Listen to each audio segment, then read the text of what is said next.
നമസ്കാരം. ധനുഷ് PSC ടിപ്സിലേക്ക് എല്ലാവർക്കും സ്വാഗതം. ഇന്നത്തെ ക്വസ്റ്റ്യൻ പേപ്പർ കോഡ് 32/2021 ഇത് LGS ലെവൽ 10th പ്രിലിംസ് ആണ്. LDC എഴുതുന്നവർക്ക് വേണ്ടി മാത്രമുള്ള ക്വസ്റ്റ്യൻ പേപ്പറാണ്. അപ്പോൾ ഇന്ന് മുതൽ പുതിയൊരു പ്ലേലിസ്റ്റ് ആരംഭിക്കുകയാണ്. LGSന് വേണ്ടി മാത്രം ഒരു പ്ലേലിസ്റ്റ് ആരംഭിക്കുന്നു. അപ്പോൾ അത് സ്റ്റാർട്ട് ചെയ്യുകയാണ്. ആദ്യമായിട്ടാണ് ചാനൽ കാണുന്നതെങ്കിൽ സബ്സ്ക്രൈബ് ചെയ്യാൻ മറക്കരുത്. അപ്പോൾ നമുക്ക് ക്വസ്റ്റ്യൻസിലേക്ക് പോവാം. അപ്പോൾ 10th ലെവൽസ് അല്ലെങ്കിൽ LDC, VFA അതുപോലെ LGS കമ്പനി കോർപ്പറേഷൻ LGS എഴുതുന്നവർക്കെല്ലാം ഈ ക്വസ്റ്റ്യൻ പേപ്പർ നോക്കി പഠിക്കാവുന്നതാണ്. ആവർത്തന ചോദ്യങ്ങൾ എപ്പോഴും നമുക്ക് എല്ലാ ക്വസ്റ്റ്യൻ പേപ്പറുകളിലും എല്ലാ ചോദ്യപേപ്പറുകളിലും ആവർത്തിച്ച് വരുന്നുണ്ട്. ഓക്കെ, നമ്മൾ പഠിച്ച ഭാഗങ്ങൾ വീണ്ടും ഒന്നുകൂടി ഓർക്കാനും ഈ ആവർത്തന ചോദ്യങ്ങൾ ഉപകരിക്കുന്നതായിരിക്കും. അപ്പോൾ ക്വസ്റ്റ്യൻസിലേക്ക് പോവാം. ഒന്നാമത്തെ ചോദ്യം എന്ന് പറയുന്നത്, ഇന്ത്യയുടെ ഏകദേശം മധ്യഭാഗത്തുകൂടി കടന്നു പോകുന്ന രേഖാംശ രേഖ ഏതാണ്? ഇന്ത്യയുടെ ഏകദേശം മധ്യഭാഗത്തുകൂടി കടന്നു പോകുന്ന രേഖാംശ രേഖ ഏതാണ്? ഉത്തരം നമുക്കറിയാം. ആൻസർ ഓപ്ഷൻ ബി ആണ്. 82 ഡിഗ്രി 30 മിനിറ്റ് പൂർവ്വരേഖാംശമാണ്. 82 ഡിഗ്രി 30 മിനിറ്റ് പൂർവ്വരേഖാംശമാണ് ഇന്ത്യയുടെ മധ്യഭാഗത്തുകൂടി കടന്നു പോകുന്ന രേഖാംശ രേഖ. 82 ഡിഗ്രി 30 മിനിറ്റ് പൂർവ്വരേഖാംശമാണ് ഇന്ത്യയുടെ മധ്യഭാഗത്തുകൂടി കടന്നു പോകുന്ന രേഖാംശ രേഖ. അപ്പോൾ ഇന്ത്യയുടെ രേഖാംശ രേഖ ഏതാണ്? 82 ഡിഗ്രി 30 മിനിറ്റ് പൂർവ്വരേഖാംശം ഇന്ത്യയുടെ മധ്യഭാഗത്തുകൂടിയാണ് കടന്നു പോകുന്ന രേഖാംശ രേഖയാണ്. ഇന്ത്യയുടെ മധ്യഭാഗത്തുകൂടി കടന്നു പോകുന്ന രേഖാംശ രേഖ ഏതാണ്? 82 ഡിഗ്രി 30 മിനിറ്റ് പൂർവ്വരേഖാംശം. ഓക്കെ, 82 ഡിഗ്രി 30 മിനിറ്റ് പൂർവ്വരേഖാംശമാണ് ഇന്ത്യയുടെ മധ്യഭാഗത്തുകൂടി കടന്നു പോകുന്ന രേഖാംശ രേഖ. നെക്സ്റ്റ് ചോദ്യത്തിലേക്ക് പോവാം. ഇന്ത്യൻ മാനക സമയം ഗ്രീൻവിച്ച് സമയത്തേക്കാൾ എത്ര മണിക്കൂർ മുൻപിലാണ്? ഇന്ത്യൻ മാനക സമയം ഗ്രീൻവിച്ച് സമയത്തേക്കാൾ എത്ര മണിക്കൂർ മുൻപിലാണ്? ആൻസർ ഓപ്ഷൻ ബി ആണ്. 5 മണിക്കൂർ 30 മിനിറ്റാണ്. ജോഗ്രഫി പാർട്ടിൽ നിന്നുള്ള ഏറ്റവും പ്രധാനപ്പെട്ടൊരു ചോദ്യമാണിത്. ഉത്തരം ഏതുള്ള വരുന്നു? 5 മണിക്കൂർ 30 മിനിറ്റാണ്. ഇന്ത്യൻ മാനക സമയം ഗ്രീൻവിച്ച് സമയത്തേക്കാൾ എത്ര മണിക്കൂർ മുന്നിലാണ്? എത്ര മണിക്കൂർ മുമ്പിലാണ്? 5 മണിക്കൂർ 30 മിനിറ്റ് മുമ്പിലാണ്. ഇന്ത്യൻ മാനക സമയം ഗ്രീൻവിച്ച് സമയത്തേക്കാൾ എത്ര മണിക്കൂർ മുമ്പിലാണ്?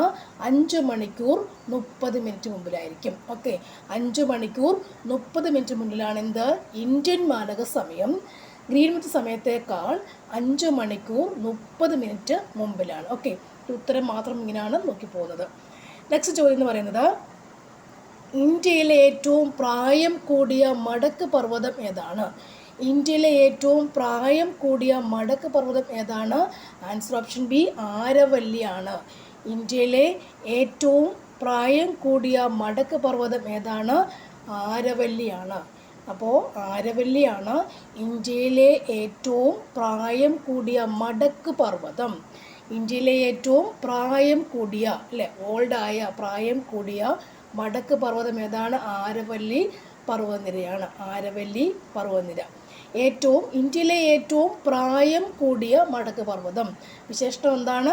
പ്രായം കൂടിയ മടക്ക് പർവ്വതമാണ് ആര്? ആരവല്ലി പർവ്വതനിര. പ്രായം കൂടിയ മടക്ക് പർവ്വതമാണ് ആര്? ആരവല്ലി പർവ്വതനിര. അടുത്ത ചോദ്യം, ഡെക്കാൻ പീഠഭൂമിയിലെ ഏറ്റവും ഉയരം കൂടിയ ഭാഗം ഏതാണ്? ഡെക്കാൻ പീഠഭൂമിയിലെ ഏറ്റവും ഉയരം കൂടിയ ഭാഗം ഏതാണ്? ആൻസർ ഓപ്ഷൻ സി ആനമുടിയാണ്. ആനമുടി. ഡെക്കാൻ പീഠഭൂമിയിലെ ഏറ്റവും ഉയരം കൂടിയ ഭാഗം ഏതാണ്? ആനമുടി. ആനമുടി കൊടുമുടിയാണെന്ന് നമുക്കറിയാം. അപ്പോൾ ഡെക്കാൻ പീഠഭൂമിയിലെ ഏറ്റവും ഉയരം കൂടിയ ഭാഗം ഏതാണ്? ഡെക്കാൻ പീഠഭൂമിയിലെ ഏറ്റവും ഉയരം കൂടിയ ഭാഗം ഏതാണ്? ആനമുടിയാണ്. അപ്പോൾ ഇവിടുത്തെ ആനമുടിയുടെ വിശേഷണം എന്താണ്?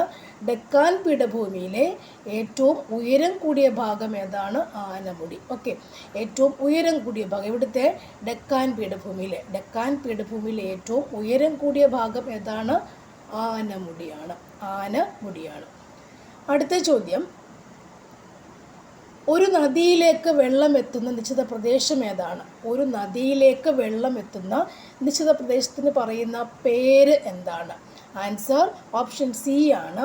വൃഷ്ടിപ്രദേശം. വൃഷ്ടിപ്രദേശം. ഒരു നദിയിലേക്ക് വെള്ളം എത്തുന്ന നിശ്ചിത പ്രദേശത്തിന് പറയുന്ന പേരെന്താണ്? വൃഷ്ടിപ്രദേശം. വൃഷ്ടിപ്രദേശം അപ്പോൾ എന്താണ്? ഒരു നദിയിലേക്ക് വെള്ളം എത്തുന്ന നിശ്ചിത പ്രദേശമാണെന്ത്? വൃഷ്ടിപ്രദേശം. വൃഷ്ടിപ്രദേശം എന്ന് പറയുന്നത് ഒരു നദിയിലേക്ക് വെള്ളം എത്തുന്ന നിശ്ചിത പ്രദേശമാണെന്ത്? വൃഷ്ടിപ്രദേശം എന്ന് പറയുന്നത്. വൃഷ്ടിപ്രദേശം. ഓക്കെ. നെക്സ്റ്റ് ചോദ്യം, ജഹാംഗീറിൻ്റെയും നൂർജഹാൻ്റെയും ശവകുടീരങ്ങൾ സ്ഥിതി ചെയ്യുന്ന നദീതീരം ഏതാണ്? ജഹാംഗീറിനെ നമുക്കറിയാം, നൂർജഹാൻ കെട്ടുണ്ടാവും.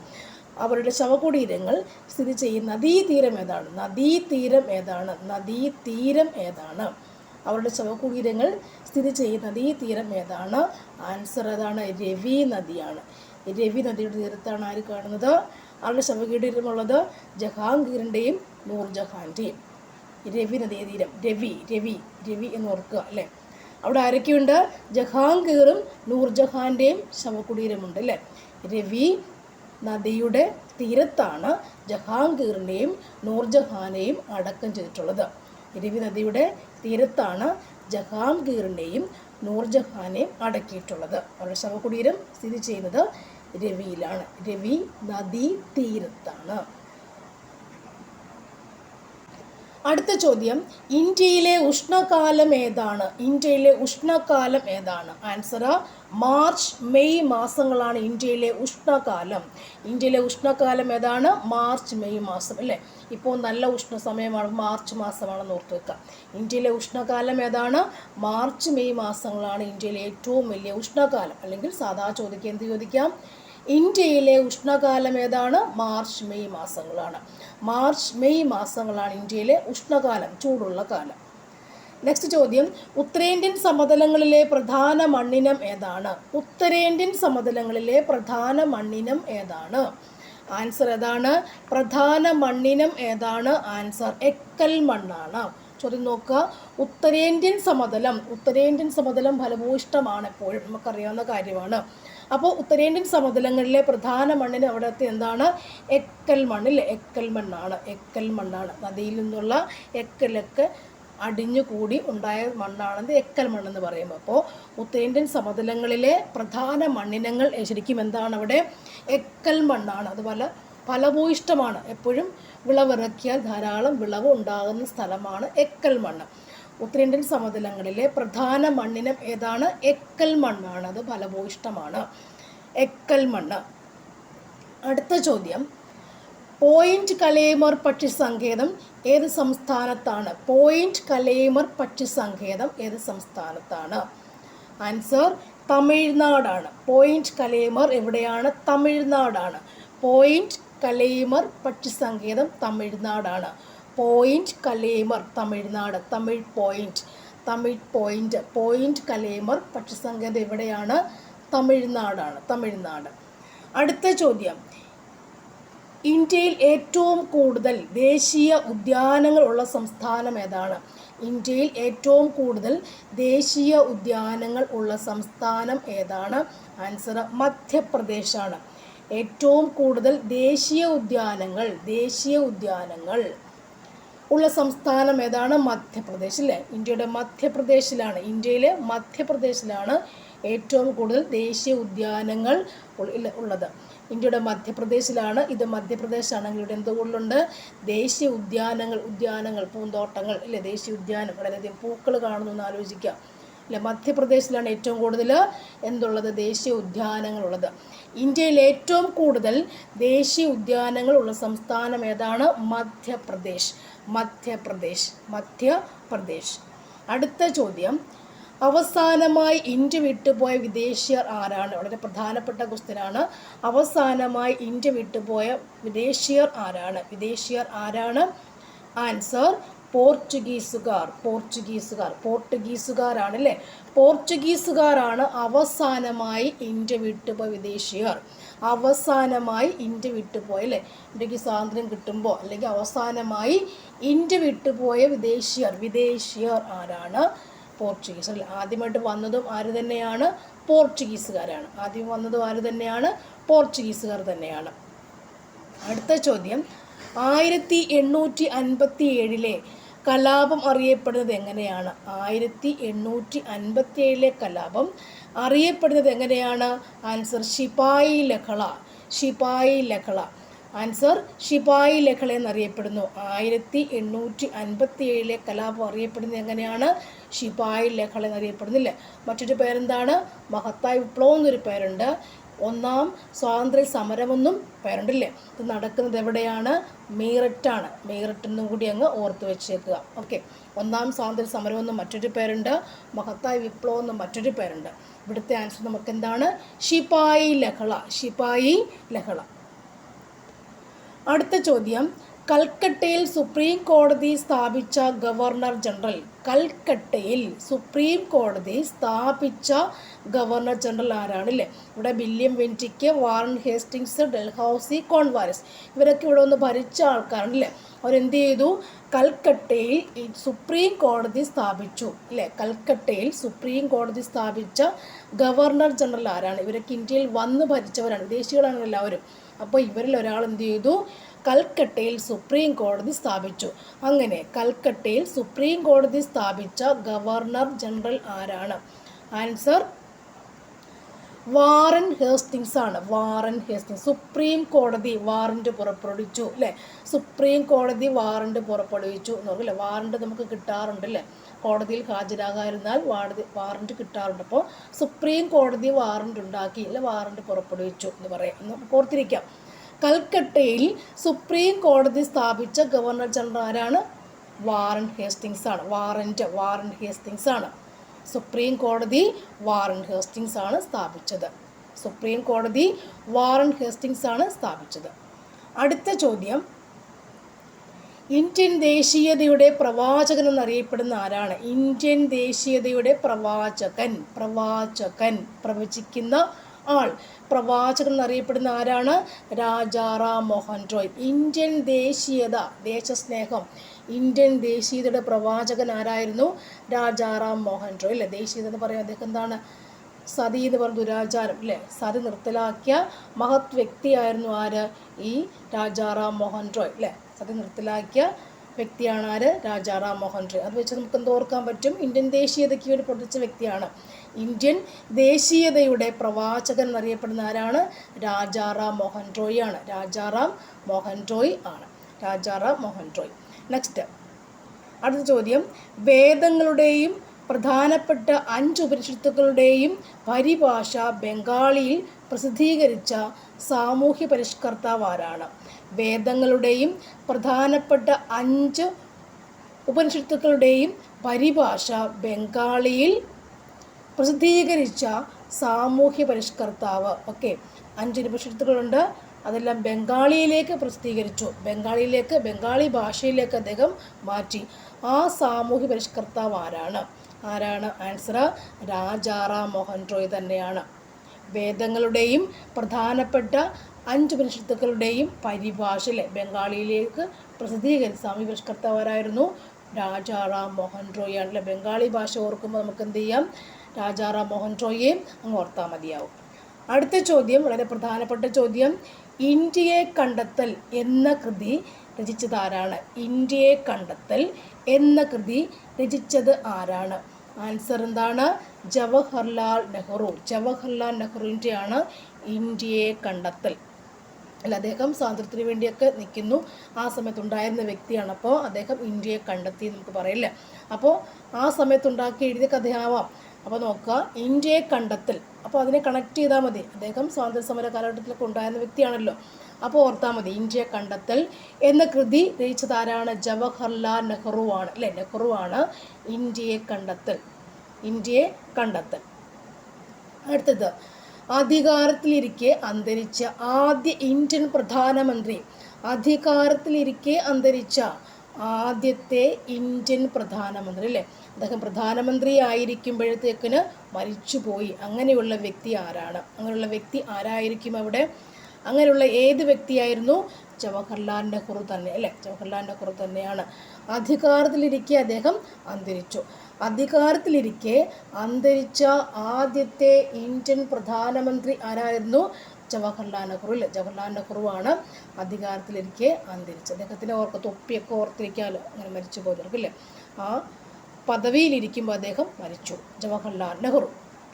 അടുത്ത ചോദ്യം, നീൽ ദർപ്പൺ രചിച്ചത് ആരാണ്? നീൽ ദർപ്പൺ രചിച്ചത് ആരാണ്? നീൽ ദർപ്പൺ ഉണ്ടാക്കിയത് ആരാണ്? നീൽ ദർപ്പൺ. ദീനബന്ധു മിത്ര. അവിടെ നമുക്ക് പ്രാസ ഒപ്പിച്ച് പഠിക്കാം. നീൽ ദർപ്പൺ ദീനബന്ധു, നീൽ ദർപ്പൺ ദീനബന്ധു അല്ലേ. ഇവിടെ നീയും ദായും ഒക്കെ നമുക്ക് ഒരു പ്രാസ ഒപ്പിച്ച് പഠിക്കാം. ദീനബന്ധു, നീൽ ദർപ്പൺ ദീനബന്ധു അല്ലേ. നീൽ ദർപ്പണും നീല ദീന നീല എന്നൊക്കെ പഠിക്കാം. നീൽ ദർപ്പൺ ദീനബന്ധു മിത്ര. അത് ഓർക്കാൻ നമുക്ക് ആൻസർ കണ്ടാലും എഴുതാൻ പറ്റും. അങ്ങനത്തെ ഒരു രചന അവിടെയുണ്ട് അല്ലേ. നീൽ ദർപ്പൺ ദീനബന്ധു മിത്ര എന്നാണ്.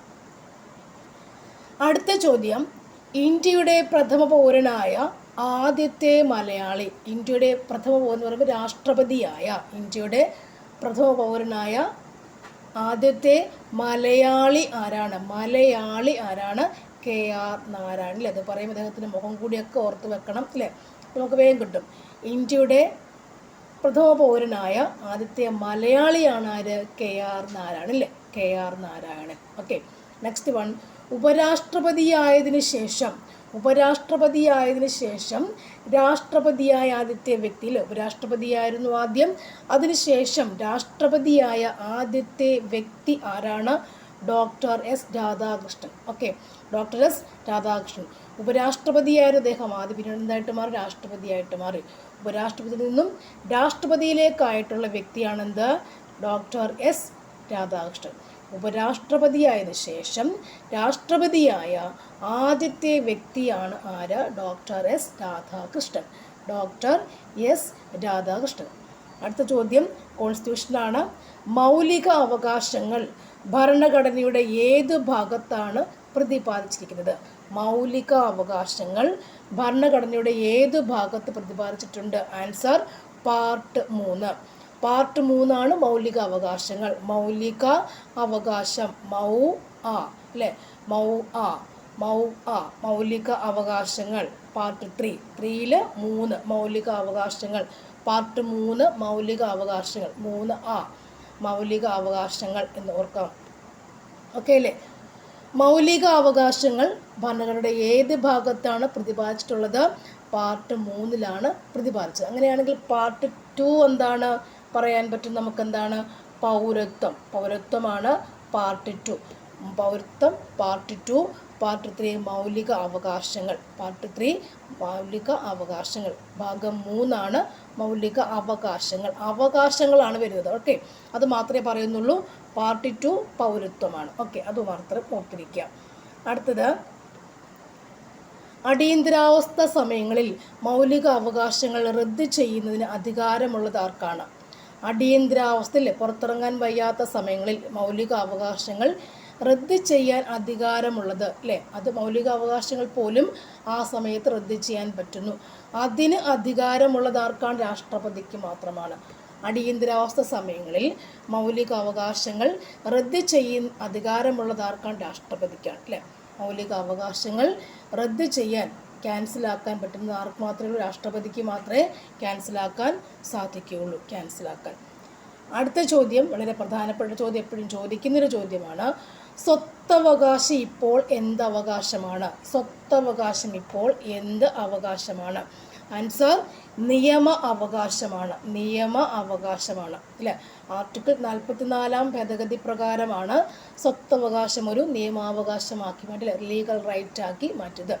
നിയമാവകാശമാക്കി മാറ്റുള്ളത് 44 ഭേദഗതി പ്രകാരമാണ് സ്വത്തവകാശം ഒരു നിയമാവകാശമാക്കി മാറ്റിയേക്കുന്നത്. ഓക്കെ, 44 ഭേദഗതി ഒന്നുകൂടി ഈ സമയത്ത് ഓർത്ത് വെച്ചേക്കാം.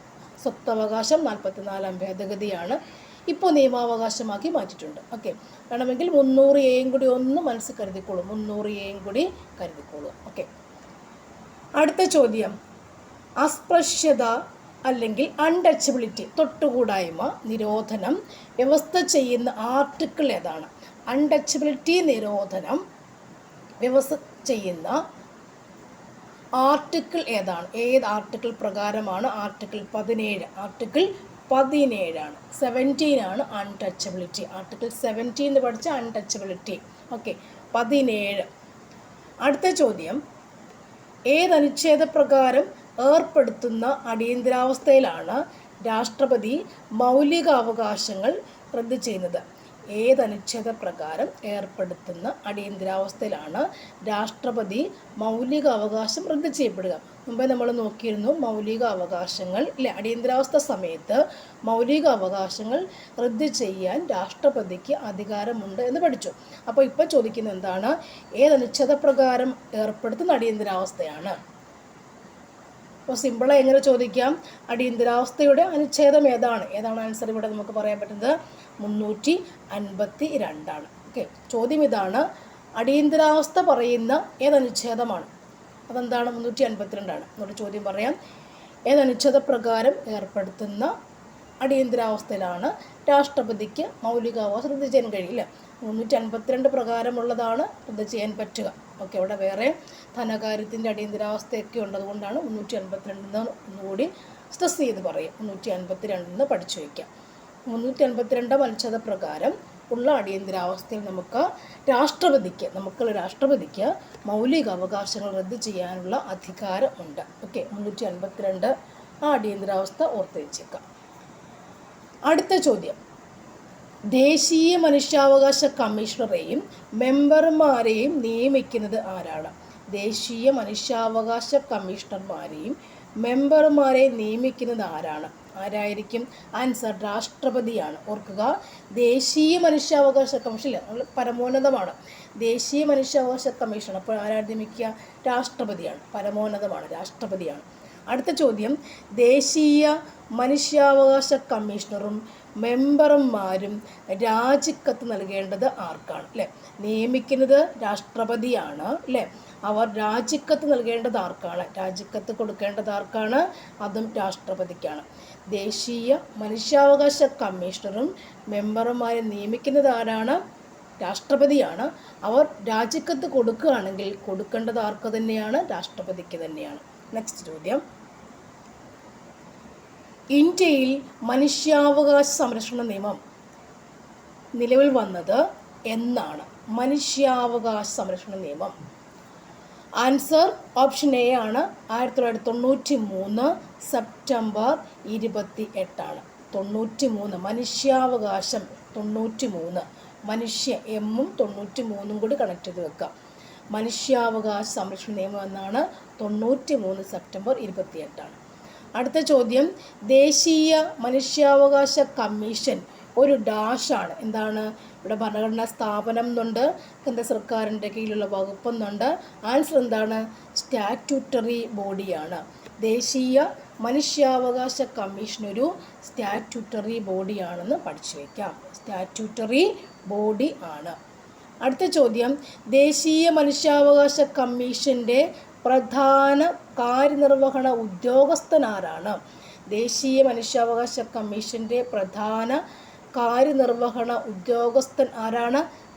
കാര്യങ്ങളൊക്കെ നിർവഹിക്കുന്ന ആൾ ആരാണ്? അവിടെ സെക്രട്ടറി ജനറലാണ് ഇല്ലേ. നമ്മുടെ ഏതൊരു സംഘടന ഉണ്ടെങ്കിലും ഏതൊരു പ്രസ്ഥാനം ഉണ്ടെങ്കിലും ഇല്ല, അതിൻ്റെ സെക്രട്ടറി ആണെന്ത് അവിടെ കാര്യങ്ങളൊക്കെ എന്താണ് അല്ലെ, വരോചില കണക്കൊക്കെ എഴുതി കാര്യങ്ങളൊക്കെ എന്ത് എങ്ങനെ എപ്പോൾ എന്നുള്ളത് നിയന്ത്രിച്ച് വെക്കുക അല്ലേ. അപ്പോൾ ഇവിടെ നോക്കി കാര്യങ്ങൾ നിർവഹിക്കുന്ന എപ്പോഴും ആരാണ്? സെക്രട്ടറി ജനറൽ എന്നും കൂടി പൊതുവെ ഓർത്തിരിക്കാം. ഇവിടെ എന്ത് തന്നെയാണ്? സെക്രട്ടറി ജനറലാണ്. ദേശീയ മനുഷ്യാവകാശ കമ്മീഷൻ്റെ പ്രധാന കാര്യനിർവഹണ ഉദ്യോഗസ്ഥൻ ആരാണ്? സെക്രട്ടറി ജനറലാണ്. സെക്രട്ടറി ജനറലാണ്. അടുത്ത ചോദ്യം കേരളത്തെ സംബന്ധിക്കുന്നതാണ് കേട്ടോ. കോൺസ്റ്റിറ്റ്യൂഷൻ കഴിഞ്ഞു. അപ്പോൾ നെക്സ്റ്റ് ചോദ്യം, കേരളത്തിൻ്റെ വിസ്തീർണം ഡാഷ് ചതുരശ്ര കിലോമീറ്റർ ആകുന്നു? ആൻസർ 38,863. 38,863 ചതുരശ്ര കിലോമീറ്ററാണ്. ഓക്കെ, 38,863 ചതുരശ്ര കിലോമീറ്ററാണ് കേരളത്തിൻ്റേത്. ഓക്കെ, അടുത്ത ചോദ്യം, കേരളത്തിലെ ഏറ്റവും വടക്കേ അറ്റത്തുള്ള കോർപ്പറേഷൻ ഏതാണ്? കേരളത്തിൻ്റെ ഏറ്റവും വടക്കേ അറ്റത്തുള്ള കോർപ്പറേഷൻ കണ്ണൂരാണ്. കണ്ണൂരാണ്. വടക്കേ അറ്റത്തെ കോർപ്പറേഷൻ കണ്ണൂരാണ്.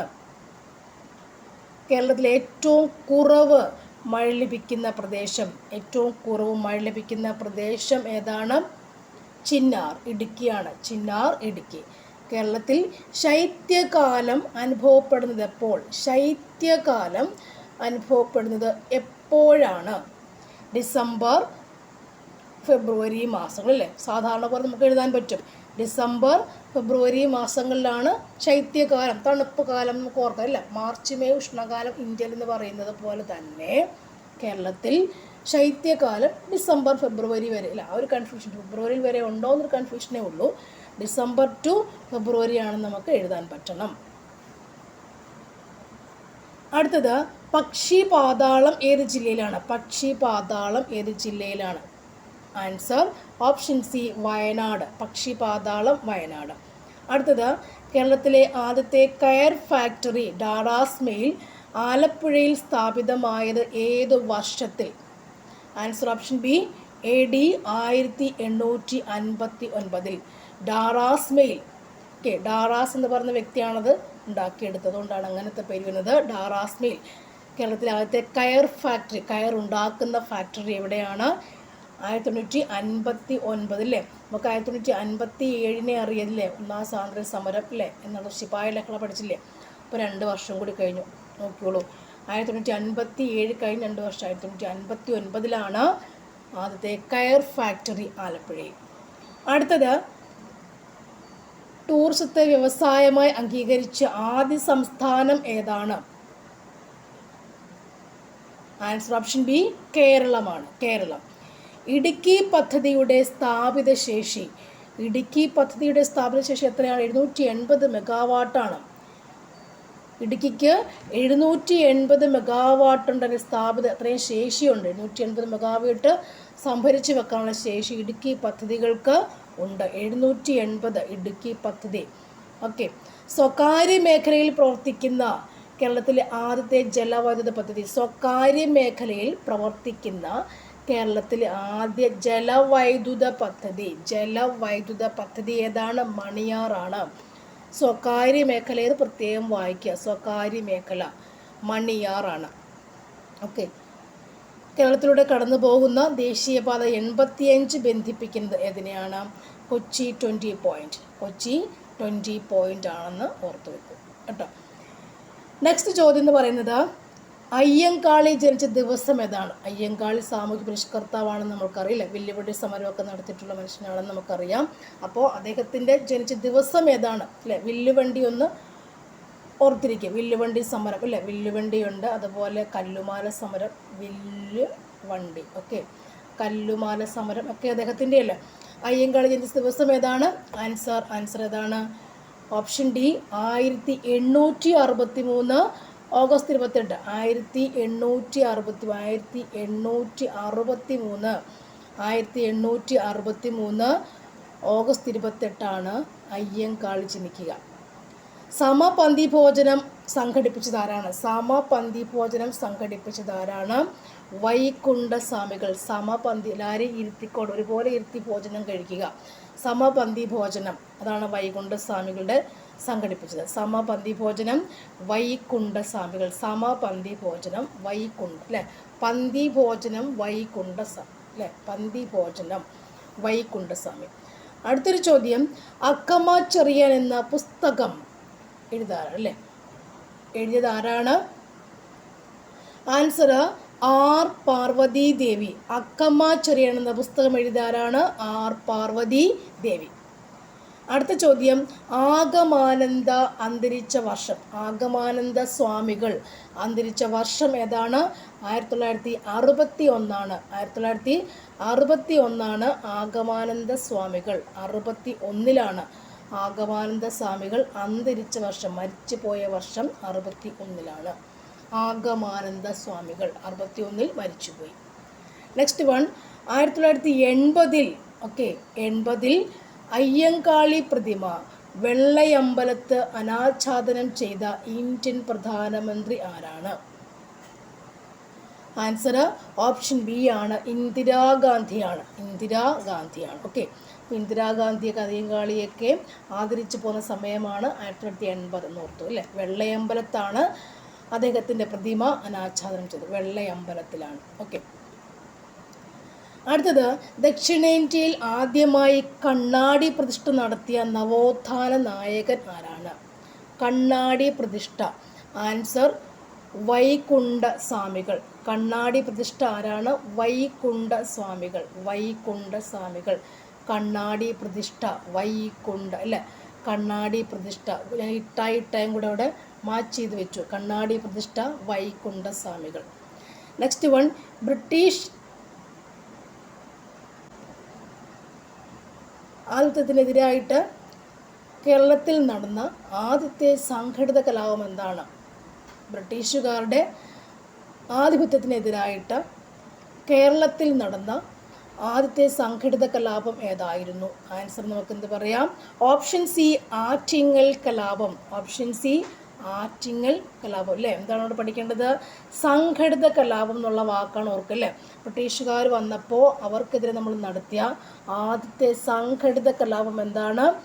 ആറ്റിങ്ങലാണ് അല്ലേ. ആറ്റിങ്ങൽ സംഘടിത കലാപം എന്ന് ഓർത്തു വെക്കുക, ഒരിക്കലും മറക്കരുത്. അടുത്ത ചോദ്യം, ഒന്നാം പഴശ്ശി വിപ്ലവത്തിനുള്ള ഏറ്റവും പ്രധാന കാരണം എന്താണ്? ഒന്നാം പഴശ്ശി വിപ്ലവത്തിനുള്ള ഏറ്റവും പ്രധാന കാരണം എന്തായിരുന്നു? ആൻസർ, ബ്രിട്ടീഷുകാരുടെ തെറ്റായ നയമായിരുന്നു. തെറ്റായ നികുതി നയമായിരുന്നു. ഓക്കെ, ബ്രിട്ടീഷുകാരുടെ തെറ്റായ നികുതി നയമാണ് ഒന്നാം പഴശ്ശി വിപ്ലവം ഉണ്ടാകാനുള്ള കാരണം അല്ലേ. 1800-കളിലാണ് സംഭവം നടക്കാന്ന് ഓർക്കുക, പഴശ്ശി വിപ്ലവം. നെക്സ്റ്റ് ചോദ്യം, കുണ്ടറ വിളംബരം നടന്നതെന്നാണ്? കുണ്ടറ വിളംബരം. ആൻസർ ഓപ്ഷൻ ഡി, 1809 ജനുവരി 11. കുണ്ടറ വിളംബരം 809 അല്ലേ. കുണ്ടറയ്ക്കൊരു വട്ടം പോലെ അല്ലേ, അപ്പോൾ 809. ഓക്കെ, കുണ്ടറ വിളംബരം 1809 ജനുവരി 11 കുണ്ടറ വിളംബരം. നെക്സ്റ്റ് വൺ, ചാനാർ സ്ത്രീകൾക്ക് മാറുമറയ്ക്കുവാനുള്ള അവകാശം നൽകിയതെന്നാണ്? ചാനാർ ലഹള. ചാനാർ സ്ത്രീകൾക്ക് മാറുമറയ്ക്കുവാനുള്ള അവകാശം കൊടുത്തത് എന്നാണ്? ആൻസർ ഓപ്ഷൻ സി, 1859 ജൂലൈ 26 അല്ലേ. ചാനാർ ലഹള എന്നറിയപ്പെടുന്നു. 1859 ജൂലൈ 26 ചാനാർ ലഹള. ചാനാർ സ്ത്രീകൾക്ക് മാറുമറയ്ക്കാനുള്ള അവകാശം കൊടുക്കൽ. ഉത്രം തിരുനാൾ മഹാരാജാവല്ല കൊടുക്കുക. അപ്പോൾ ചാനാർ സ്ത്രീകൾക്ക് മാറുമറയ്ക്കാനുള്ള അവകാശം നൽകിയത് എന്നാണ്? 1859 ജൂലൈ 26 ചാനാർ ലഹള എന്നത് അറിയപ്പെടുന്നുണ്ട്. അടുത്തത്, മനുഷ്യന് രൂപം കൊള്ളുന്ന സ്ഥിരദന്തങ്ങളുടെ എണ്ണം എത്രയാണ് അല്ലേ. സ്ഥിരദന്തങ്ങളുടെ എണ്ണം എത്രയാണ്? സ്ഥിരദന്തങ്ങൾ ആൻസർ എത്രയാണ്? 32 32 പല്ല്, ഉറപ്പുള്ള പല്ല് 32 അല്ലേ. ആദ്യം നമുക്ക് എന്തുകൊള്ളും? പാൽപ്പല്ലുകൾ ആദ്യം ഉണ്ടാകുന്നുണ്ട് അല്ലേ. 20 എണ്ണമാണെന്നാണ് പറയപ്പെടുക. 20 എണ്ണമാണ് എന്ത്? പാൽപ്പല്ലുകൾ ഉണ്ടാകപ്പെടുക അല്ലേ. അതിനുശേഷം അത് മൊത്തം പറഞ്ഞു പോയതിനു ശേഷമാണ് നമുക്ക് സ്ഥിരദന്തങ്ങൾ ഉണ്ടാവുക അല്ലേ. അണപ്പല്ല് സഹിതം വിസ്തം ടീത്ത് സഹിതം ഉണ്ടാകുന്നതാണ് 32 എണ്ണം അല്ലേ. 32 എണ്ണം. 18 വയസ്സൊരാൾക്കുണ്ടെങ്കിൽ അവർക്ക് അപ്പോൾ 32 എണ്ണം കാണണം എന്നില്ല. 22 അത്ര വയസ്സങ്ങോട്ട് വിസ്തം ബുദ്ധി ഉറയ്ക്കുന്ന പ്രായത്തിൽ എന്താകത്തുള്ളൂ? 32 പല്ലുകൾ എണ്ണി നോക്കിയാൽ കാണത്തുള്ളൂ. ഡനുമിന് 30 ഉണ്ടാവുകയുള്ളൂ. അപ്പോൾ 18 വയസ്സുള്ളവരാണ് കാണുന്നതെങ്കിൽ 32 എണ്ണം എണ്ണി നോക്കേണ്ട ആവശ്യമില്ല. ഓക്കെ, അപ്പോൾ സ്ഥിരദന്തങ്ങൾ എത്രയാണ്? 32 എണ്ണം. അതെന്തുകൊണ്ട് അങ്ങനെ പറയുന്നത്? നമുക്ക് ആദ്യം ഉണ്ടാകുന്ന പല്ലുകൾ എന്താണ്? ജനിച്ചു കഴിഞ്ഞ് കുറച്ച് കഴിഞ്ഞ് ജനിക്കുന്ന പല്ലുണ്ടാകുന്നപ്പോൾ 22 പല്ലുകൾ നമുക്കുണ്ടാകും. അതെപ്പോഴും ശരിക്കും പറഞ്ഞു പോകും. ആ പറഞ്ഞു പോകുന്ന പല്ല് ശരിക്കും എന്താണ്? പാൽപ്പല്ലുകൾ, മിൽക്ക് ടീത്ത് എന്ന് പറയും, പാൽപ്പല്ലുകളാണ്. അതിനുശേഷം നമുക്ക് എന്താണ്? പറഞ്ഞു കഴിഞ്ഞതിന് ശേഷം ഉണ്ടാകുന്ന പല്ലുകളാണെന്ത്? സ്ഥിരദന്തങ്ങൾ നമ്മൾ പറയുന്നത്.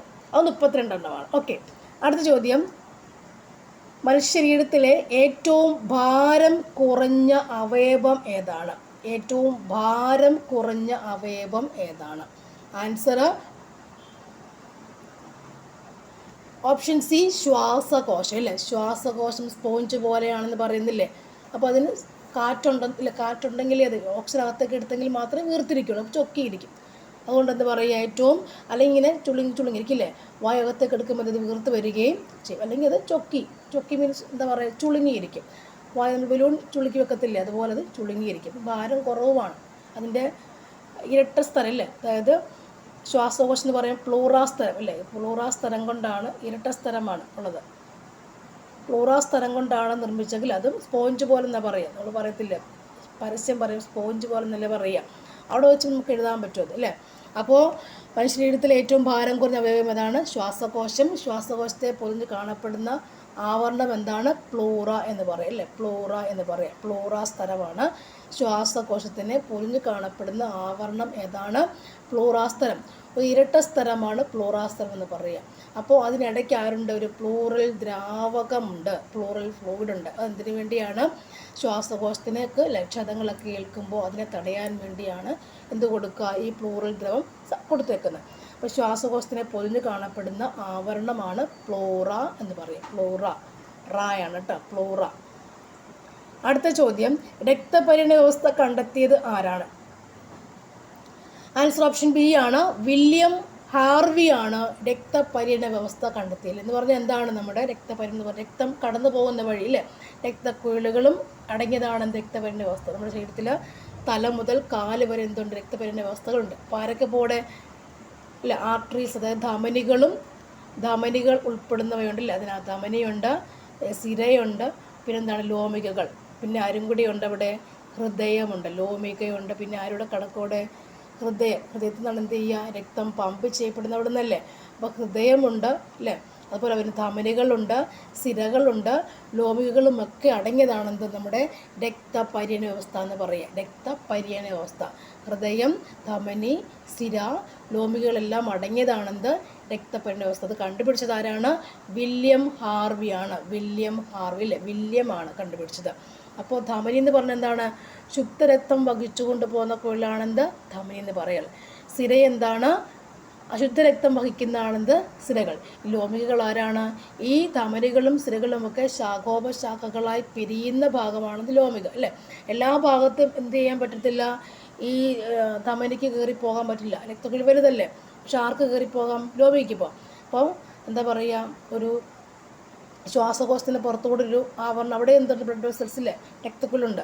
അതിൽ കൂടെ ഒക്കെ പോകുന്ന ആരാണ്? ലോമികകളാണ് പോകുക. ഏറ്റവും ചെറിയല്ല, ഏറ്റവും ചെറിയ നാരുകൾ പോലെ കാണപ്പെടുന്ന രക്തക്കുഴലുകളാണ് ഈ ലോമിക എന്ന് പറയും അല്ലേ. ഏറ്റവും ചെറിയ ഭാഗത്തേക്ക് അവർക്ക് പോയിട്ട് അവിടെ രക്തം കൊടുത്തിട്ട് ബാക്കി സ്വീകരിച്ചിട്ട് വന്ന് പോകാവുന്ന സാധനങ്ങളാണ് ലോമിക, ഏറ്റവും ചെറുത്. അതായത് ഈ ധമനികളും സിരകളും ശാഖോപശാഖകളെ പിരിയുന്നതാണെന്ന് ലോമിക എന്ന് പറയുന്നത്. അവരെവിടെ വേണമെങ്കിലും ഏത് കുഞ്ഞു ഭാഗത്ത് വേണമെങ്കിലും അവർക്ക് പോയിട്ട് രക്തം കൊടുക്കാൻ പറ്റും. അതാണ് അവരുടെ പ്രത്യേകത. അടുത്ത ചോദ്യം, ശരീരത്തിലെ അനൈച്ഛിക പ്രവർത്തനങ്ങളെ നിയന്ത്രിക്കുന്ന മസ്തിഷ്ക ഭാഗം ഏതാണ്? അനൈച്ഛിക പ്രവർത്തനങ്ങൾ നിയന്ത്രിക്കുന്ന മസ്തിഷ്ക ഭാഗം എന്ന് വെച്ചാൽ നമ്മുടെ ഇഷ്ടത്തിനനുസരിച്ചല്ലാതെ, അനൈച്ഛികം, നമ്മുടെ ആഗ്രഹത്തിനനുസരിച്ചല്ലാതെ പ്രവർത്തിക്കുന്ന മസ്തിഷ്ക ഭാഗം ഏതെന്നാണ് ചോദിച്ചേക്കുന്നത്. ആൻസർ എന്താണ്? ആൻസർ മെഡുല്ല ഒബ്ലോങ്ങേറ്റ ആണ്. മെഡുല്ല ഒബ്ലോങ്ങേറ്റ. ഒരു ഉദാഹരണം പറയാം. മെഡുല്ല ഒബ്ലോങ്ങേറ്റ നമുക്ക് എന്താ പറയുക? നമ്മുടെ ശ്വാസം ക്രമീകരിക്കുന്നതിൽ, ശ്വാസം ക്രമീകരിക്കുന്ന ശരിക്കും ആരാണ്? മെഡുല്ല ഒബ്ലോങ്ങേറ്റ അല്ലേ. അപ്പോൾ നമ്മുടെ ഇഷ്ടത്തിനനുസരിച്ച് പ്രവർത്തിക്കണം സംഭവിക്കുന്നതായിരിക്കണം. നമ്മൾ പറയുമ്പോഴല്ലേ ശ്വാസം വിടാൻ പറ്റുള്ളൂ. പക്ഷെ അങ്ങനെയാണോ? അല്ല, അത് ഓട്ടോമാറ്റിക്കലി ഇങ്ങനെ ഒരു താളം പോലെ ഇങ്ങനെ പൊയ്ക്കൊണ്ടിരിക്കുകയല്ലേ. അപ്പോൾ എന്താ പറയുക, അനൈച്ഛികമായി നമ്മുടെ ആഗ്രഹത്തിനനുസരിച്ച് അല്ലാതെ പ്രവർത്തിക്കുന്ന ഒന്നാണെന്ത്? മെഡുല്ല ഒബ്ലോങ്ങേറ്റ. എക്സാമ്പിൾ എന്ത് പറഞ്ഞു? ശ്വാസോച്ഛ്വാസം ക്രമീകരിക്കുന്നവരാണ് മെഡുല്ല ഒബ്ലോങ്ങേറ്റ ആണ്. ഓക്കെ, അപ്പോൾ മസ്തിഷ്ക ഭാഗം നമ്മുടെ തലച്ചോറിൻ്റെ ഭാഗം, ശരീരത്തിൽ അനൈച്ഛിക പ്രവർത്തനം നിയന്ത്രിക്കുന്ന മസ്തിഷ്ക ഭാഗമാണെന്ത്? മെഡുല്ല ഒബ്ലോങ്ങേറ്റ. ഉദാഹരണം ശ്വാസോച്ഛ്വാസം ക്രമീകരിക്കുന്ന പറഞ്ഞു. ഇനിയും മസ്തിഷ്ക ഭാഗം എന്ന് പറയുമ്പോൾ ഏതൊക്കെ വരാം അല്ലേ? തലച്ചോറിൻ്റെ ഭാഗങ്ങൾ ആരൊക്കെയുണ്ട്? ഇവിടെ കുറച്ച് കിടപ്പുണ്ട്. ഏതൊക്കെ? ഒന്ന് സെറിബ്രമുണ്ട്, സെറിബെല്ലമുണ്ട്, തലാമസ് ഉണ്ട്, മെഡുല്ല ഒബ്ലോങ്ങേറ്റ ഉണ്ട്, ഹൈപ്പോതലാമസും ഒക്കെയുണ്ട്. Okay, cerebrum, cerebellum, thalamus, hypothalamus, medulla ഒബ്ലോങ്ങേറ്റ. Okay, ഏറ്റവും വലിയ ഭാഗം മസ്തിഷ്കത്തിൻ്റെ, തലച്ചോറിൻ്റെ ഏറ്റവും വലിയ ഭാഗം ഏതാണ്? ഏറ്റവും ഭൂരിഭാഗം വരുന്ന ഭാഗം അല്ലേ? തലച്ചോറിങ്ങിരിക്കുന്നത് മെഡുല്ല ഒബ്ലോങ്ങേറ്റ കേട്ടോ. തലച്ചോറിങ്ങിരിക്കും ഏറ്റവും വലിയ ഭാഗം ഏതാണ്? സെറിബ്രമാണ്. വലിയ ഭാഗം ഏതാണ്? സെറിബ്രമാണ്. ബാക്കി ഭാഗത്തെല്ലാം സെറിബ്രല്ല കുഞ്ഞു ഇരിക്കത്തുള്ളൂ. അപ്പോൾ നമ്മുടെ തലച്ചോറ് അല്ലെങ്കിൽ മസ്തിഷ്കത്തിൻ്റെ ഏറ്റവും വലിയ ഭാഗം ആരാണ്? സെറിബ്രമാണ്. ബാക്കിയെല്ലാം കുഞ്ഞു. മെഡുല്ല ഒബ്ലോങ്ങേറ്റ ഇവിടെയാണ് കേട്ടോ. ഇതായിട്ട് ഇപ്പോൾ നമ്മുടെ ഈ തലയുടെ ഭാഗം കഴിഞ്ഞിട്ട് താഴെ കുഞ്ഞു ഭാഗമല്ലേ, സുഷിന്ന പോലെ അല്ലേ, നമ്മുടെ കഴുത്തിൻ്റെ ഭാഗം, അതിൻ്റെ ടോപ്പ് വരുന്നത് മെഡുല്ല ഒബ്ലോങ്ങേറ്റ. ഓക്കെ,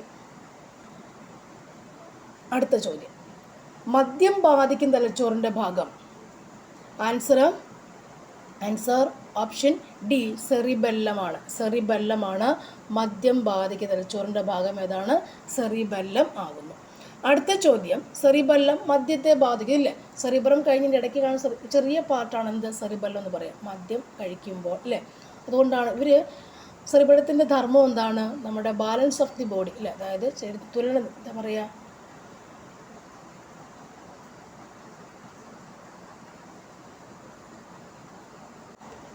നമ്മുടെ ശരീരത്തിന് തുലനനില പാലിക്കുന്നവരാണ് എന്ത്? ഈ സെറിബെല്ലം എന്ന് പറയും, തുലനനില അല്ലേ. അതുകൊണ്ടാണ് മദ്യം കഴിക്കുമ്പോൾ സെറിബെല്ലത്തെ ബാധിച്ച് നമ്മൾ ആടിയാടി നടക്കുന്നില്ല മദ്യം കഴിക്കുന്നത്, അതുകൊണ്ടാണ് അങ്ങനെ സംഭവിക്കുക. അപ്പോൾ അതാണ് കാര്യം.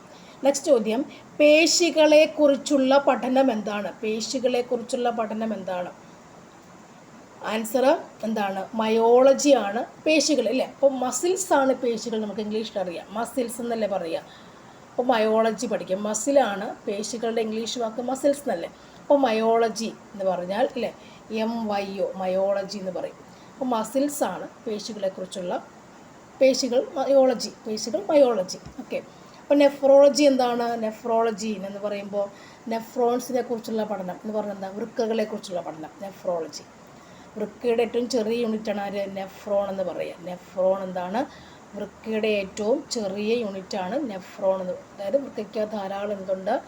നെഫ്രോൺസ്, ഒരുപാട് ലക്ഷങ്ങളോളം എന്തുണ്ട്? നെഫ്രോണുകളുണ്ട് വൃക്കയിൽ, കിഡ്നിയിൽ. അതുകൊണ്ടാണ് നെഫ്രോളജി എന്ന് പറയുക. കിഡ്നിയെക്കുറിച്ചുള്ള പഠനം, വൃക്കകളെക്കുറിച്ചുള്ള പഠനമാണെന്ത്? നെഫ്രോണിനെ കുറിച്ചുള്ള പഠനമാണെന്ത്? നെഫ്രോളജി എന്ന് പറയും. ഓക്കെ. അടുത്ത ചോദ്യം, മൂത്രത്തിലൂടെ വിസർജിക്കപ്പെടുന്ന ജീവകം, ശരിക്കും ജീവകം C വിസർജിക്കപ്പെടാറുണ്ട്. ഓക്കെ.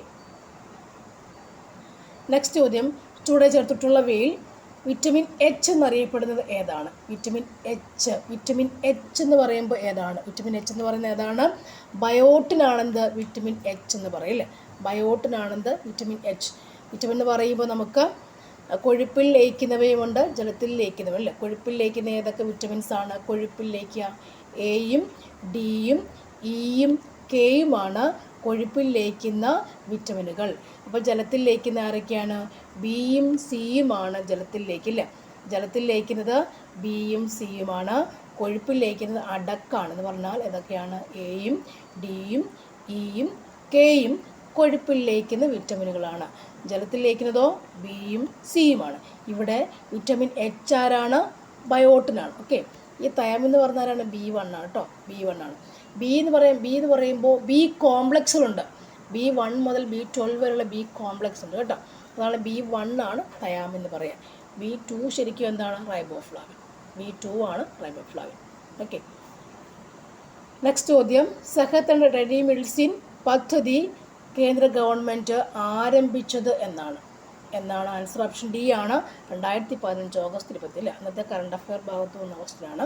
നെക്സ്റ്റ് ചോദ്യം, റേച്ചൽ കഴ്സൺ രചിച്ച സൈലന്റ് സ്പ്രിംഗ് എന്ന ഗ്രന്ഥത്തിലൂടെ പ്രതിപാദിക്കുന്ന വിഷയം എന്താണ്? ഇപ്പോഴും ഈ ചോദ്യത്തിന് പ്രസക്തിയുണ്ട്. ഓക്കെ.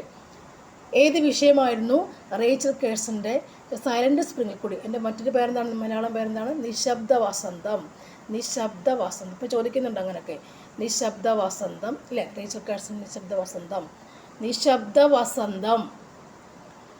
അതിൽ പറയുന്ന വിഷയം എന്തിനെ പറ്റിയായിരുന്നു? ഏത് വിഷയമാണ്? DDT അല്ലേ, DDTയെ പറ്റിയുള്ള വിഷയമായിരുന്നു. അടുത്ത ചോദ്യം, ആറ്റത്തിലെ നെഗറ്റീവ് ചാർജുള്ള കണം ഏതാണ്? നെഗറ്റീവ് ചാർജുള്ള കണം ഏതൊക്കെയാണ്? ആൻസർ ഇലക്ട്രോൺസ് ആണ് അല്ലേ. ആറ്റത്തിൽ പോസിറ്റീവ് ചാർജുള്ള കണമുണ്ട്, നെഗറ്റീവ് ചാർജുള്ള കണമുണ്ട്. ഇത് രണ്ടും ഇല്ലാത്തവയുമുണ്ട്, ന്യൂട്രലായി ഇരിക്കുന്നവയുമുണ്ട് അല്ലേ. അപ്പോൾ നെഗറ്റീവ് ചാർജുള്ള കണം ആരാണ്? ഇലക്ട്രോൺസ് അല്ലേ. പോസിറ്റീവ് ചാർജ് ആർക്കാണ്? പ്രോട്ടോണുകൾക്കാണ്. അപ്പോൾ ന്യൂട്രോണോ ചാർജ് ഇല്ല എന്നും പറയാം. ഓക്കെ. അടുത്ത ചോദ്യം, തോറിയത്തിൻ്റെ അയിര് ഏതാണ്? തോറിയത്തിൻ്റെ അയിര് ഏതാണ്? മോണോസൈറ്റ്. തോറിയത്തിൻ്റെ അയിര് മോണോസൈറ്റ് ആണ്. അടുത്ത ചോദ്യം, മാസ് നമ്പർ 2 ഉള്ള ഹൈഡ്രജൻ ഐസോട്ടോപ്പ്. മാസ് നമ്പർ 2 ഉള്ള ഹൈഡ്രജൻ്റെ ഐസോട്ടോപ്പ് ഏതാണ്? ആൻസർ ഡ്യൂട്ടീരിയമാണ്. മാസ് നമ്പർ 2 ഉള്ള ഹൈഡ്രജൻ്റെ ഐസോട്ടോപ്പ് ഡ്യൂട്ടീരിയം. നമുക്കറിയാം പ്രോട്ടിയം, ട്രിഷ്യം അല്ലേ. പ്രോട്ടിയം, ഡ്യൂട്ടീരിയം, ട്രിഷ്യം എന്നിങ്ങനെ 3 ഐസോട്ടോപ്പുകൾ ഹൈഡ്രജൻ ഉണ്ടെന്ന് നമുക്കറിയാം. എന്തൊക്കെയാണ്? പ്രോട്ടിയം, ഡ്യൂട്ടീരിയം, ട്രിഷ്യം എന്നിങ്ങനെ 3 ഐസോട്ടോപ്പുകൾ ഹൈഡ്രജന് ഉണ്ട്. അതിൽ മാസ് നമ്പർ 2 ആർക്കാണ്? ഇവിടെ ഡ്യൂട്ടീരിയത്തിനാണ്. അന്തരീക്ഷവായുവിൽ ഏറ്റവും കൂടുതൽ കാണപ്പെടുന്ന രണ്ടാമത്തെ മൂലകം ഏതാണ്? Answer option D oxygen. രണ്ടാമത്തെ മൂലകമാണ് ആര്? ഓക്സിജൻ. അപ്പോൾ ഒന്നാമത്തെ ആളാരാണ്? ഈ നൈട്രജനാണ്. എണ്ണയോ കൊഴുപ്പോ ഒരു ആൽക്കലിയുമായി പ്രവർത്തിച്ചുണ്ടാകുന്ന ലവണം ഏതാണ്? ആൻസർ ഓപ്ഷൻ സി സോപ്പാണ്. സോപ്പ്. പ്രപഞ്ചത്തിൽ ഏറ്റവും അല്ലെങ്കിൽ ദ്രവ്യം ഏറ്റവും കൂടുതൽ കാണപ്പെടുന്ന അവസ്ഥ വളരെ ഇമ്പോർട്ടൻ്റ് ആയ ഒരു ക്വസ്റ്റ്യൻ തന്നെയാണ്. പ്രപഞ്ചത്തിൽ ദ്രവ്യം ഏറ്റവും കൂടുതൽ കാണപ്പെടുന്ന അവസ്ഥ ഏതാണ്? ഏതവസ്ഥയാണ്? പ്ലാസ്മയാണ്. പ്ലാസ്മ അവസ്ഥയാണ്. നെക്സ്റ്റ് ചോദ്യം, ഊർജം അളക്കുന്നതിനുള്ള യൂണിറ്റ്. ഊർജം അളക്കുന്നതിനുള്ള യൂണിറ്റ് ഏതാണ്? ജൂളാണ് അല്ലേ? ജൂളാണ്. ഊർജം ജൂളാണ്. ഡെസിബൽ ആരുടെയാണ്? ശബ്ദത്തിനോട് പറയൽ. ഡെസിബൽ 20 ഹെർട്സ് മുതൽ അല്ലേ? അത് അതിൻ്റെ ആവർത്തന സംഭവം ഡെസിബൽ. നെക്സ്റ്റ് വൺ, തുല്യ സമയത്തിൽ തുല്യ ദൂരം സഞ്ചരിക്കുന്ന ചലനം ഏതാണ്? തുല്യ ദൂരത്തിൽ തുല്യ സമയം കൊണ്ട് തുല്യ ദൂരം സഞ്ചരിക്കുന്ന ചലനത്തെ പറയുന്ന പേരെന്താണ്? തുല്യ സമയം കൊണ്ട് അല്ലേ? സെയിം സമയം കൊണ്ട് തുല്യ ഡിസ്റ്റൻസ് സഞ്ചരിക്കുന്ന ചലനത്തെ പറയുന്ന പേരെന്താണ്? അല്ലേ? കണ്ടോ? ഇതൊന്നുമല്ല പറയില്ലേ? തുല്യ സമയം തുല്യ ദൂരം ചലനം. സമചലനം എന്ന് വേണം നമ്മൾ എഴുതി വെക്കും. പക്ഷേ അതല്ല ആൻസർ. ഇതൊന്നുമല്ല എന്നുള്ളതാണ് ഇവിടുത്തെ ആൻസർ. ഓക്കെ. നെക്സ്റ്റ് ചോദ്യം, ഒരു വസ്തുവിനെ മുൻപോട്ടോ പിൻപോട്ടോ ചലിപ്പിക്കാൻ പ്രയോഗിക്കുന്ന ശക്തിക്ക് പറയുന്ന പേരെന്താണ്? മുൻപോട്ടോ പിൻപോട്ടോ അല്ലേ? മുൻപോട്ടോ പിൻപോട്ടോ ചലിപ്പിക്കാൻ പ്രയോഗിക്കുന്ന ശക്തിക്ക് പറയുന്ന പേരെന്താണ്? ബലം. ബലം പ്രയോഗിച്ചെങ്കിൽ മാത്രമേ വസ്തു മുൻപോട്ടോ പിൻപോട്ടോ പോകുകയുള്ളൂ എന്ന തത്വം ഓർത്താൽ മതി. നെക്സ്റ്റ് വൺ, സൗരയൂഥം പിന്നിട്ട് ആദ്യ മനുഷ്യനിർമ്മിത പേടകം. ആൻസർ ഓപ്ഷൻ എ ആണ് Voyager 1. അടുത്ത മാത്സും കൂടി പറയും. LGS ക്വസ്റ്റ്യനിലെ ഒരു മാത്സും കൂടി പറയുകയാണ്. കൊടുത്തിരിക്കുന്ന സംഖ്യകളിൽ 12ൻ്റെ ഗുണിതം ഏതാണ്? 12ൻ്റെ ഗുണിതം ഏതാണ്? ആൻസർ ഓപ്ഷൻ സി ആണ് 3924. നെക്സ്റ്റ് വൺ, 7.52 അധികം 4.05 എത്ര അല്ലേ? ആൻസർ എത്രയാണ്? ആൻസർ ഓപ്ഷൻ ബി ആണ് 11.57. 7.52 അധികം 4.05 നേരെ എഴുതുക, എന്നിട്ട് കൂട്ടുക. 5ഉം 2ഉം 7, 5ഉം 0ഉം 5, പോയിൻ്റ് അതേപോലെ കൊടുക്കുക. 7ഉം 4ഉം 11. ഓക്കെ, 51.57 ഉത്തരം. അടുത്ത ചോദ്യം, 0.0657 0.0657 ന്യൂനം 0.00657 എത്രയായിരിക്കും?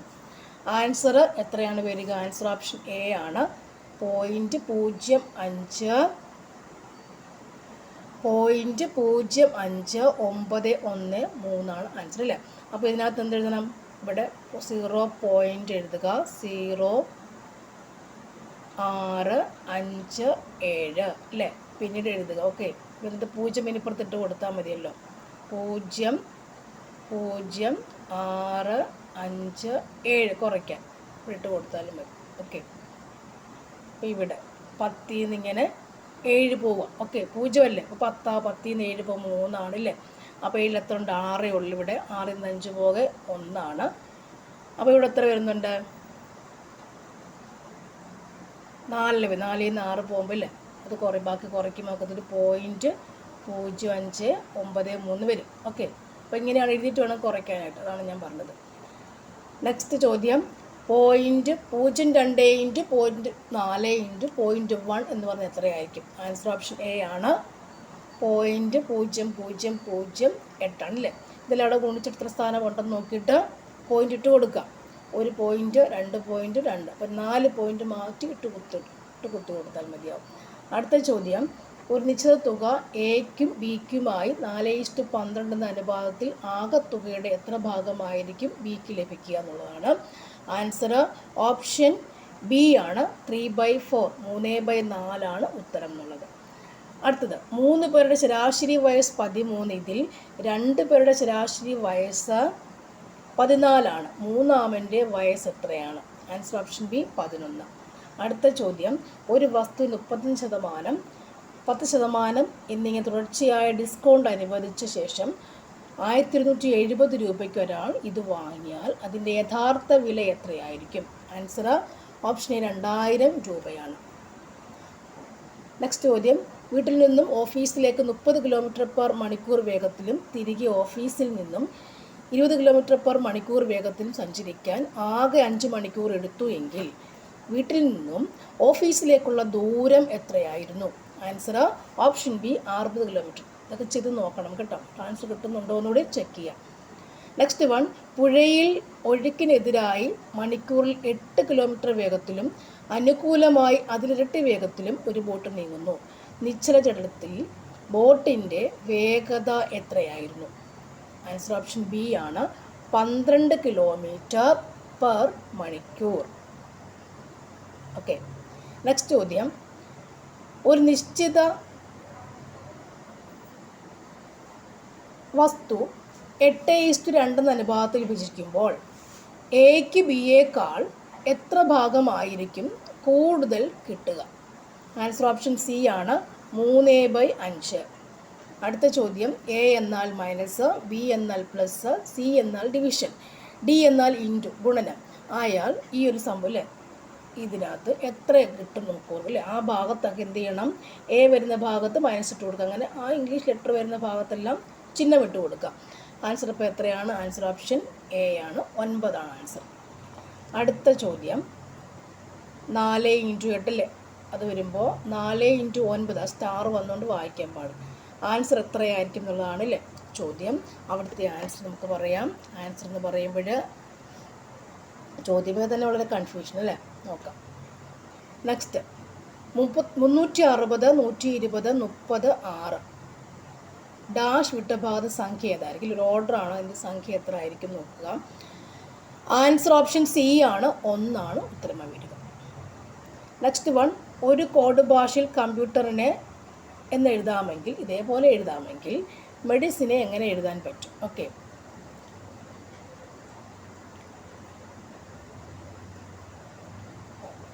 ആൻസർ ഓപ്ഷൻ എ ആണ് കേട്ടോ. നെക്സ്റ്റ് ചോദ്യം, താഴെ കൊടുത്തിരിക്കുന്ന വാക്ക് ഡിക്ഷണറിയിൽ നിരത്തുമ്പോൾ ഒന്നാമത് വരുന്ന വാക്ക് ഏതായിരിക്കും? ആൻസർ ഓപ്ഷൻ ഡി ആണ്. നിങ്ങൾക്ക് ക്വസ്റ്റ്യൻസ് ഏതൊക്കെയാണ്, LGS level questions, 10th level questions ഏതൊക്കെയാണെന്ന് കൂടി പരിചയപ്പെടാമെന്ന് കരുതി മാത്രമാണ് ഇതും കൂടി ആഡ് ചെയ്തിട്ടുള്ളത്. ഡെസിമിനേഷൻ എന്ന വാക്കിലെ അക്ഷരങ്ങൾ ഉപയോഗിച്ച് താഴെ കൊടുത്തിരിക്കുന്നവയിൽ ഏത് വാക്കുണ്ടാക്കാൻ കഴിയാത്തത്? ആൻസർ ഓപ്ഷൻ ഡി ആണ്, ആക്ഷൻ. അടുത്തത്, കൂട്ടത്തിൽ നിന്നും ഒറ്റയാനെ തിരഞ്ഞെടുക്കുക. ആൻസർ ഓപ്ഷൻ ബി ആണ്, അർജൻറ്റീന. നെക്സ്റ്റ് വൺ, ഒറ്റയാനെ കണ്ടെത്തുക എന്നുള്ളതാണ്. ആൻസർ ഓപ്ഷൻ ഡി ആണ്, ഇവിടെ ബ്രൂക്ക് എന്നുള്ളതാണ്. നെക്സ്റ്റ് വൺ, ഇന്ന് അച്ഛന് മകൻ്റെ 3 ഇരട്ടി വയസ്സാണ്. 5 വർഷം മുൻപ് ഇത് 4 ഇരട്ടി ആയിരുന്നു. എന്നാൽ ഇന്ന് അച്ഛൻ്റെ വയസ്സ് എത്രയാണ്? ഉത്തരം ഓപ്ഷൻ ബി 45, 45 വയസ്സായിരുന്നു. അടുത്ത ചോദ്യം, 25 കുട്ടികളുള്ള ഒരു ക്ലാസ്സിൽ അമൃത മുൻപിൽ നിന്നും 8ാമത്തെ ആളും പിറകിൽ നിന്ന് 6ാമത്തെ ആളും ആണ്. അവർക്കിടയിൽ എത്ര കുട്ടികൾ ഉണ്ട്? എത്ര കുട്ടികൾ? 8, 6, 14, 1. ആൻസർ എത്രയാണ്? ഓപ്ഷൻ ബി 11 അല്ലേ. കൂട്ടിയിട്ട് കുറച്ചാൽ മതി, 1 കുറച്ചാൽ മതി, കിട്ടും. അപ്പോൾ കഴിഞ്ഞു. ഇതിൻ്റെ പ്ലേലിസ്റ്റ് സ്റ്റാർട്ട് ചെയ്യുകയാണ് ഞാൻ. എല്ലാവരും കാണാൻ ശ്രമിക്കുക. Thank you for watching. See you again.